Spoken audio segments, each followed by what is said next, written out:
I think Aaron Judge will be the best right-handed hitter of all time if we win the World Series this year.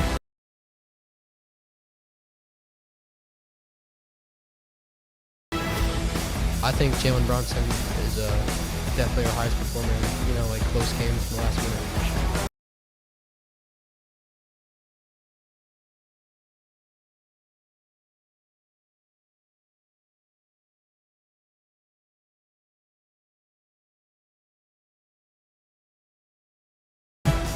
I think he's good, but I don't think he played his best. Yeah, I agree with you.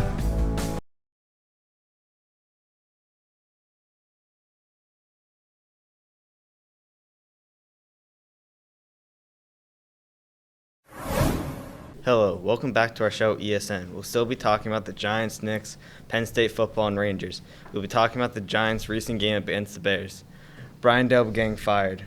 I think it had him coming. What do you think? It did have him coming. Reports came out today saying that he was cursing out the new head coach Mike on the sidelines against the Bears because Theo Johnson dropped the ball, which I don't think you should do.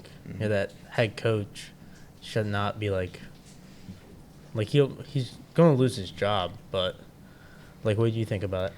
I think it had him coming because in that one game when Jackson Dart went to the 10, you could see him trying to look in there even though they're not supposed to do that. So I think he was pressuring him to get back out of the game.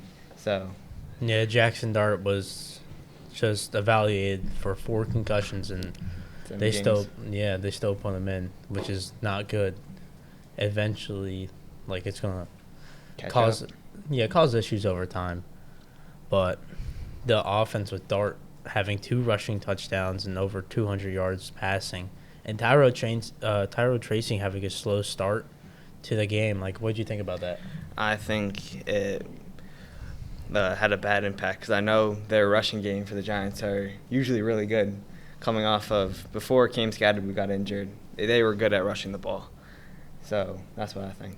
Let's send it to the pit to see what they think. I think that Brian Dable was a pretty good head coach. I think that he did do good. I think it was bad of him. He shouldn't have forced the players to play even when he had concussion. I think that's bad. I think that from a coaching perspective, he was good. I don't know why he fired them. He made a good draft choice in Jackson Dart, and all the bad choices in the draft were by the GM. So I don't think it's really his fault. But again, it's not my decision. How about you think? I also agree. I think Brian Dable obviously is a decent head coach. He drafted Jackson Dart. He obviously knows what he's doing a little bit there. I think the GM is honestly more to blame than the head coach. But obviously, if the head coach is going to go, he's going to go first, and then the GM's probably going to go later. I think both of them should go if you're going to fire them. I think it was definitely more Joe Shane's fault than Brian Dable's fault. I'll send it back. So, disappointment after the last almost 4 games the Giants have let up in the fourth quarter, with teams lining to score amount of 73 points just in the fourth quarter alone. That's not how you play. The Denver game was the worst, having 33 points in the fourth quarter with 6 minutes left. Honestly, that's not that good. What do you think about that? Yeah, going up 19, I turned off the game because I said, no way we blow this lead. I think that this gave up because they thought they had a comfortable lead. That's what I think. Let's send it to the pit to see what they think about that game. I think they didn't do as well as they could on offense, especially in the first quarter. They did good in the first quarter, and then they kind of slowed down going into the second half, and then they just fumbled. They lost their chance, honestly. I think that they could have done way better. What do you think? Yeah, they definitely blew that game. I mean, they were winning the whole game and then just blow it at the end. It's been a theme all season with this Giants team. I think that's the main reason why they fouled Brian Dable, is because he's just not a winner, and I fully agree with that. I mean, you get all these leads and then you just blow them, and I think it just was another case of that. Yeah, they haven't won since the Eagles game a couple weeks back, and it leads you to think, what is this team going to be next year? Hopefully they could maybe get a first-round pick, but other than that, I don't know. Let's send it back to you guys. Yeah, with the Dart's head injury last game against the Bears, I was honestly really disappointed to see him go down. He's a player. We already lost all of our electric players with Cam Scatterby and Malik Neighbors. I just hate to see young players go down like that. What do you think about his head injury? I think this could happen again because how much he's running and how much he's lowering his shoulder. Like, this could happen again. What happened to Odell? Well, his 2 first seasons were, like, historical, great, but then he just fell off from there. Do you agree? I don't think he's going to fall off. I think that, like, later into his career that all the concussions are going to catch up to him. He's going to start throwing a lot more turnovers, but he has to be reliant with his legs against, our O-line and when the pocket closes. But I think it's good that he's using his legs. He just needs to slide more. Yeah. So with the post game, with Caleb Williams having that comeback in the fourth quarter with the rushing touchdown to take the lead of the game, what did you think about that? I thought that it was a kind of a good run. He knew where to go and knew when to dive for that pylon. Let's take it to the pit to see what they have to say about it. Yeah, post game, I think they could have done a better job against Caleb Williams. He had the final rushing touchdown. And to talk about Jackson Dart's injury, I think it is killing them. I mean, injury is killing them all season. Their 3 best offensive players, arguably, all went down with injuries. And most of them were season-ending. Hopefully Jackson Dart can get back in the game soon, but we'll have to see from then. What do you think? Yeah, Jackson Dart's importance to this offense was really shown in this game because as soon as Russell Wilson came back in, it was like this offense was just dead. They didn't move the ball at all. Russell Wilson looked like a practice squad quarterback, and Jackson Dart looked really good in that offense. It just shows the importance of him. So he needs to get back healthier. Caleb Williams is obviously a really good quarterback. He's got a really good head coach in Ben Johnson. I mean, that's all you're going to say. Like, Caleb Williams is just good. The Bear and the Giants' defense is just bad. So eventually that was going to happen. Yeah, let's send it back to you guys. With Jackson Dart leaving the game earlier, everyone's thinking that Russell Wilson's going to come in, but he's not. It's going to be Jameis Winston against the Green Bay Packers, which I'm excited about to see. But that's all we have today. Up next, Darin and Lucas will be talking about the New York Knicks and their start of the season. Welcome back to ESN. Today we will be talking about the Knicks and their great start to the season under new head coach Mike Brown. What do you think of their start? Really strong start to the season. I mean, scoring a lot of points, playing really good shutdown defense, and also playing really good transitionally. They had problems with that last year, and then this year it looks a lot different, a lot faster paced, and a lot better.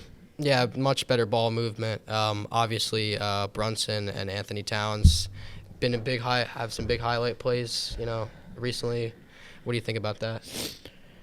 I mean, Cat in the paint, really good on the glass, really good getting rebounds. And then Brunson with the pick and roll, shooting the 3-ball. He's really good at that. Some really big-time points he's put up. And also Cat in the paint, too. But also Cat's really good from the 3. He's one of the best shooting bigs of all time, so that's really good.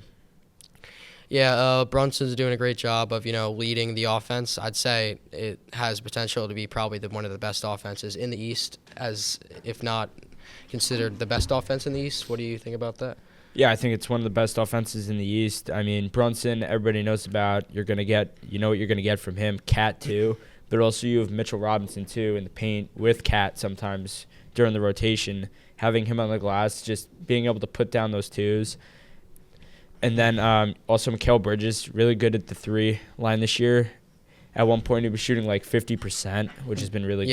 Yeah, he's been a great second scoring option for them. Yeah. And then OG Anunoby, been really strong too offensively. Really good shooting a 3, and also timely 3s too, which has been big. Yeah, I mean, Karl Anthony Towns, obviously, you already mentioned. He's been their big man as of late, stretching the floor. Very nice. OG Anunoby is leading the way, obviously, with steals and shutdown defense. What do you think about that? I mean, really good defensively. We knew that when we traded for him, and really good defensively. And then also, I mean, you have Mikal Bridges, too, defensively, really strong. I don't know how many times he's made clutch defensive plays this year. And also last year in the playoffs against Boston in Game 1 and 2, blocking those 2 shots. And then, I mean, OG, going back to him, been really strong. You can put him up against other teams' top guys like Therese Halliburton from Indiana last year, played really good against him. Tatum from Boston. Just a lot of guys, too. Yeah, the team's switch-heavy defense, That's obviously very nice. Keeping a lot of big teams under control, keeping a lot of good defensive driven games, obviously. Off the bench, we have Malcolm Brogdon bringing calm leadership and scoring. What do you? I mean, veteran player. He's been around the league a lot. 9 seasons, knows what he's doing, so I trust him off the bench. And also, a player like Landry Shamet, really good piece off the bench, can shoot, play some D. Garrison Matthews, too, adding some depth, too. Having really strong depth, in my opinion, the NBA is really strong because if you can give your top guys a rest, like Brunson and Cat, and then have a guy that's going to be able to hold down the fort for a few minutes and eat some minutes, that's really big to have. Mohamed Diawara he wasn't expected to get a lot of minutes at the start of the season, but I feel like they've been trying to get him to prove himself, and I think he's been doing well. What do you think? I mean, a rookie not really having that many minutes, but getting minutes too, that's really big for his development. And when they drafted him, he was seen as a project pick. And, I mean, why would you take him if he's a project pick, in my opinion? But giving him minutes, that's going to help him develop and hopefully turn into something, a really strong piece, too, to have. And also young talent, that's also good to have. Yeah, it's also Mike Brown's first year, obviously. High tempo, high energy plays. What do you think about that? Do you think the team's buying in with his new playing style? Yeah, I think so. I mean, they look a lot faster than they did under Tibbs last year. Really good in transition basketball, really good getting back on D, and also driving the pace of play too, getting to the offensive areas too, really strong. Yeah, I'd say the chemistry, obviously, on this new team, new coach. I think it's looking very nice. What do you think about that? I mean, yeah, they've had Tibbs for a long time, 5 years for a coach, and then you get a new guy in there who has to get respect of the team, and I think he's gotten that. I mean, Brunson getting his big break with Tibbs too, like becoming a star under him. That was hard on Brunson to see Tibbs go, but he's looked really good under Mike Brown. Also, Cat, you know what you're going to get with him. And then also Nova Knicks, too. Bridges and Brunson both went to Villanova, and they have that connection on the floor, and you see it. Definitely. Season outlook, obviously. I'd say we're one of the top contenders in the East. Just going forward, there really isn't another team in the East, maybe Orlando, but I would say that I think we're a pretty set finals team. What do you think about that? I mean, the Knicks this year are probably going to be my pick to win it. Last year had a really deep run. Took them to 6 games and probably could have won Game 6 in my opinion, but that's last year. This year is now, and really strong offensively and a lot better defensively too, and have a lot more depth. So that's going to help a lot with making a deep run down the stretch. Yeah, I mean, Knicks fans, what do you think about that? They're already calling this the best Knicks squad in years. Yeah. Yeah, I can agree with that. I think this is one of the best teams I've ever seen with the Knicks. I mean, you had good teams with Carmelo Anthony in the beginning, and then you had that rebuild now. Coming out of that, really strong team. Been in the playoffs a lot. Been really fun. Really been fun to watch. Definitely. Next on ESN, we have Jake and Darin talking about the Rangers and how they've struggled in their recent games. Welcome back to ESN. Today, me, Jake, Kevin, and Chris are going to be talking about the New York Rangers, their top scorers, and their bad start. I mean, the Rangers this season have been one of the worst teams in hockey. I mean, they're winless at home. They're just an abysmal team. I mean, every game they go out there, they just lose. They're just really bad. What do you think? Yeah, I mean, I agree. I mean, last year was not a great season at all. A lot of drama in the locker room. But, I mean, this year, with a new coach, I was expecting it to be a really good season. And right now, them being 500, they've won 5 games on the road. They're 5-1-1 on the road, which is really impressive. But at home, they are just abysmal. I mean, at home, they're 0-4. The Rangers, they're just bad. Like, they're just, I don't know, like, they just can't play at home. Like, they don't score goals. They play, all right defense. And their goalie's really good, so they don't give up that many goals. But they just don't play at any kind of, like, offense at all. All right, so now let's go to the pit and see what Kevin and Chris have to say about the bad start. I think about their bad start, their defense is skating terribly. Like, their offense is not getting enough shots on. Their defense is not helping out their goalie or anything. What do you think? Yeah, I agree. I think that their defense could definitely be doing better. I think the offense is all right, but I think it's really the defense's fault. Yeah, they're not playing as physical as they should be. There's a couple physical guys out there, but sometimes those players are not skating as good as they should because hockey is a team sport, right? Yeah, I agree with you. Let's send it back to Jake and Darin to see what the rest of that to say.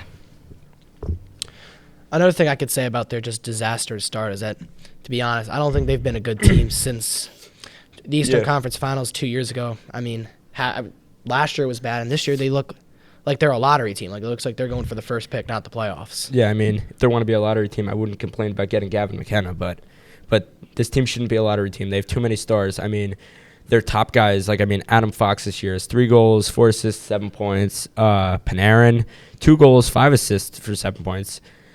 JT Miller, their captain, 3 goals, 4 assists, 7 points, and also last night he had a really clutch goal in overtime against Edmonton to win. And I honestly thought we shouldn't have beaten Edmonton.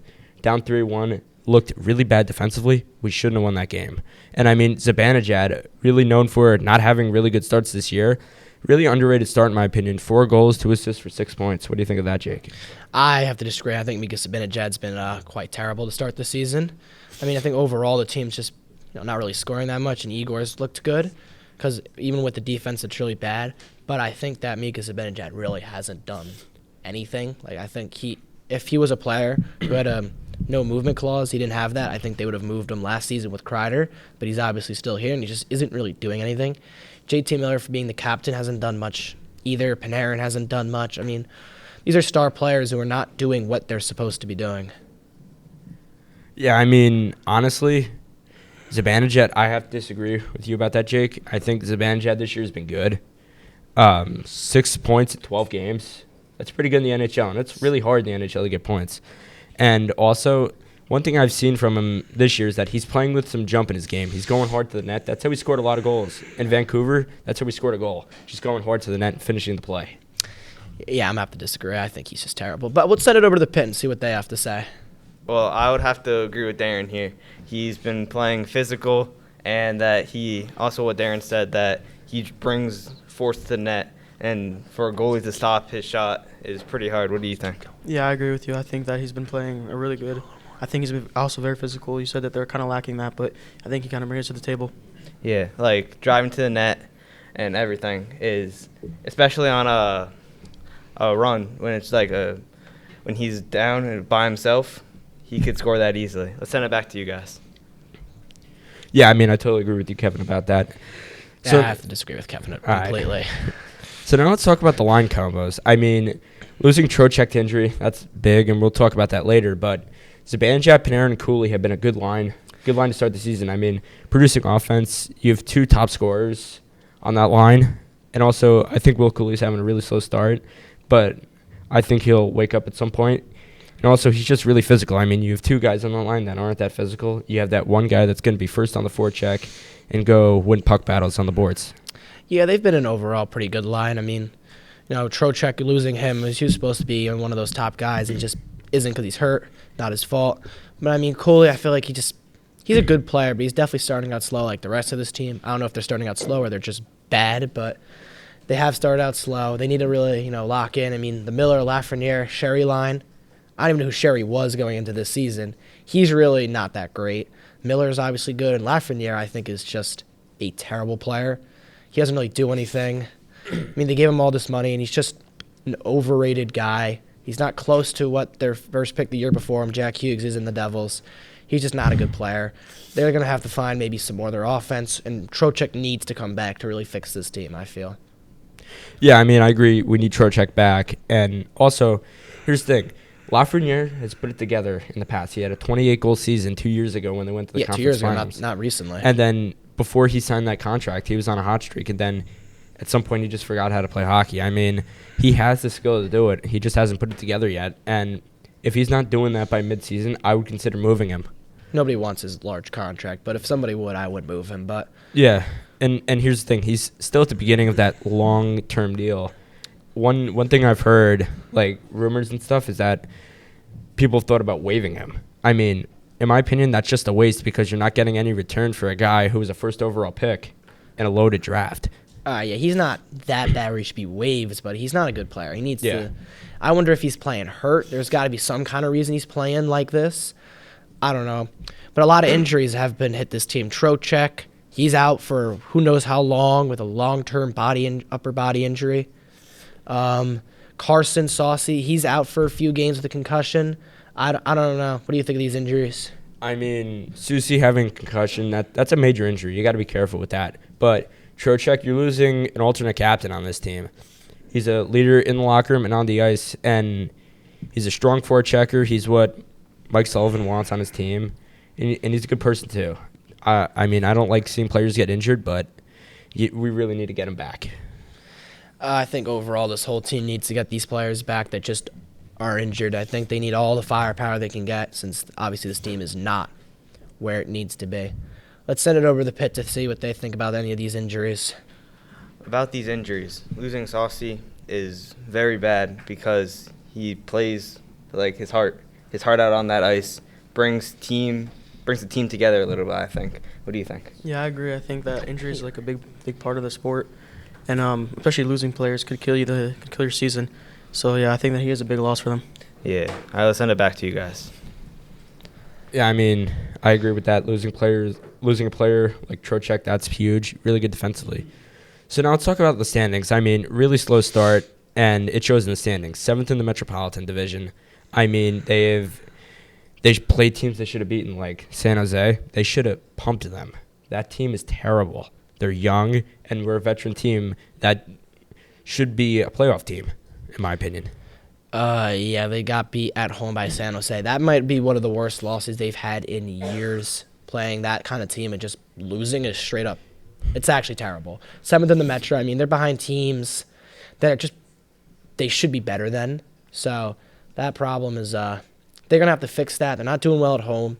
They can't finish games. It's just overall not good. Yeah, I mean, I agree with that. They need to, and also one thing they got to do is they got to finish games. I mean, they come out hot, like against the Minnesota game where Panarin scored the first goal at home, which they were up 1-0 halfway through the first period, and then the wheels came off once Minnesota tied it up. You got to finish games. You got to play defense in your own zone, and you got to play. You got to play a complete game. That's how you're going to win the NHL. Complete. Yeah, I don't think they've played a complete game. I feel like in years they don't. I mean, when they play bad teams, they will, but not against good teams. The upcoming 10 games, we've got the Kraken, the Hurricanes, the Red Wings, the Islanders, Predators, Lightning, and Blue Jackets. Some definitely winnable games, some definitely tough games like the Hurricane, Lightning. Yeah. Those are some tough games. But the Predators, the Kraken, I feel like they should be able to beat. Yeah, I mean, the Kraken's having a good start to the season. They have a lot of young talent like Shane Wright, Matty Beniers, and a good goalie in Joey Decord. I mean, Hurricanes, you know what you're going to get from them every year. A really hard, tough battle. And also, Keandre Miller is going to return to the Garden that night, and he'll probably score against us, which a lot of Rangers do. Red Wings, Patrick Kane, DeBrincat, Mo Seider, really young team, up and coming. Tampa Bay Lightning, really strong team, a lot of star power. Predators, not really a good team. They're a bottom team, probably going to be a lottery team.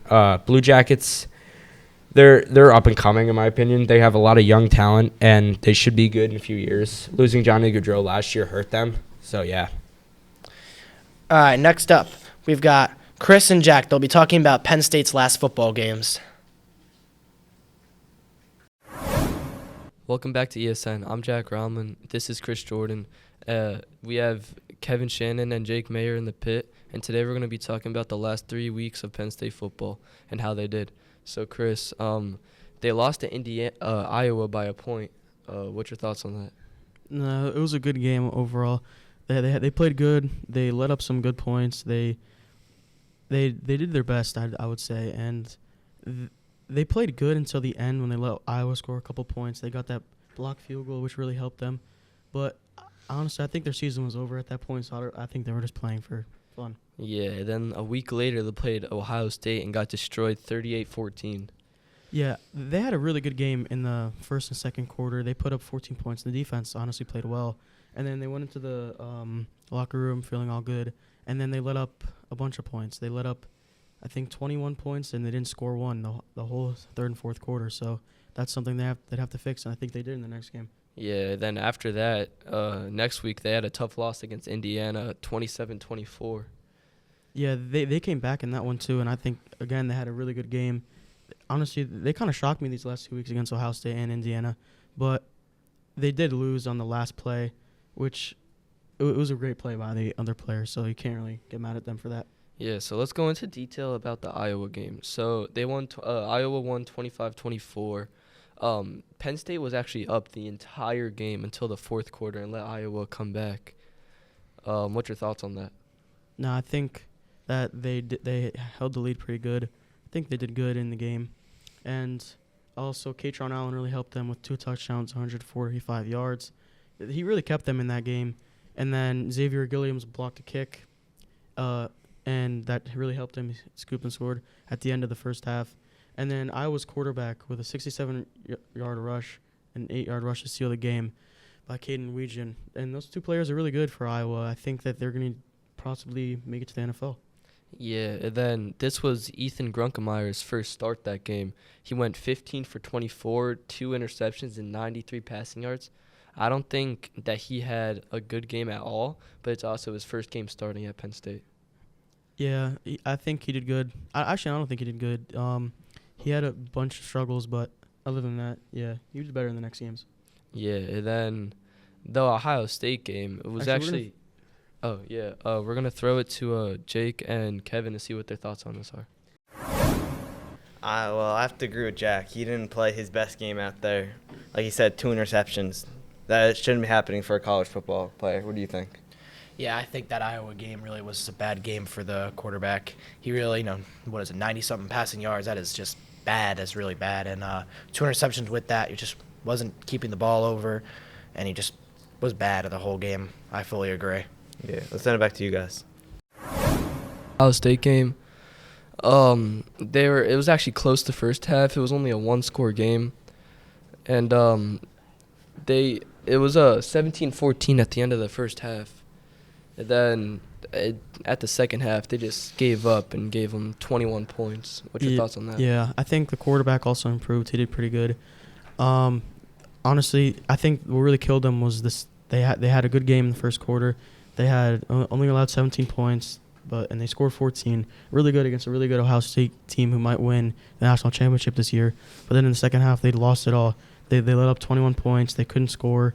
Again, their best player was Katron Allen. He didn't even do that good. He had 76 yards, a touchdown, and his longest rush was only 26 yards. Yeah, then on defense, we had Amir Campbell. He had 8 total tackles and 5 solo, and I think he's definitely the star of their defense. Yeah, Amir Campbell has been doing good. And Julian Sayin for Ohio State had about was 20 for 23 passing attempts.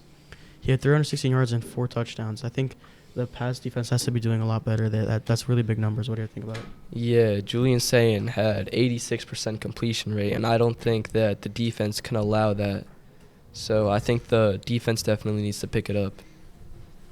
And during the Indiana game, it came down to they were down the entire game until the fourth quarter, where they really picked it up and then came back for 24. What was it? 24-20. It's 24. Then it was 24-20. They had a really good game, I think. And they had struggles, and it's kind of the opposite of last time. They had struggles in the first half, and they picked it up in the second half. And they were down fourth quarter, came back. They put up 24 points. So it was 24-20. Indiana, their quarterback is Heisman level, so I think that they did all right stopping him. Grunkemeyer had a good game, 22 out of 31, 70% passing rating, 219 yards and an interception. I still think that they could have won that game. Amir Campbell almost came up with a pick in the final seconds on a tip ball. He wasn't able to convert there, and that also killed them. And then I think the touchdown with 36 seconds left kind of sealed it. It was a great catch. Mark Cooper Jr., I just think that really killed them there. Yeah, like they played hard the entire fourth quarter, and they came back, and then with 30 seconds left, they let up that touchdown. They actually went 10 plays and 80 yards in just a minute and 15 seconds, which the defense cannot allow that to happen. But if the defense really hadn't let up that many yards, I think that they could have won that game. Yeah, so Kevin and Jacob, what do you guys think about that? I think that they should have won that game, scoring 24 in the fourth quarter. They should have sealed their defense, like their defense played hard. What do you think? I mean, the catch at the end there was one of the greatest catches I've ever seen. Obviously, their defense just didn't stop them at all. They just let them go right down the field. So overall, I think that whole drive was just bad, but they played a good game. Thanks for watching our third episode of ESN. Today we talked about the Rangers, Knicks, Giants, and Penn State football. Thanks for watching. See you on the next one.